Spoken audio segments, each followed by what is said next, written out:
قبل كم سنة قال حمد بن جاسم 2020 ما راح يكون في آل سعود، ويمكن السعودية بكبرها تسقط.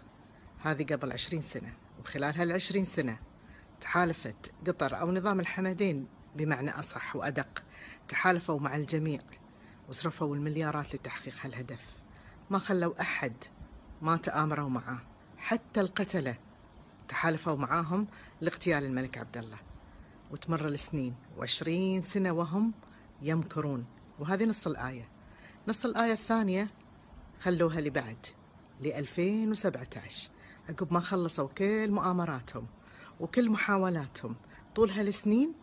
يا رب العالمين ويمكر، والله خير الماكرين.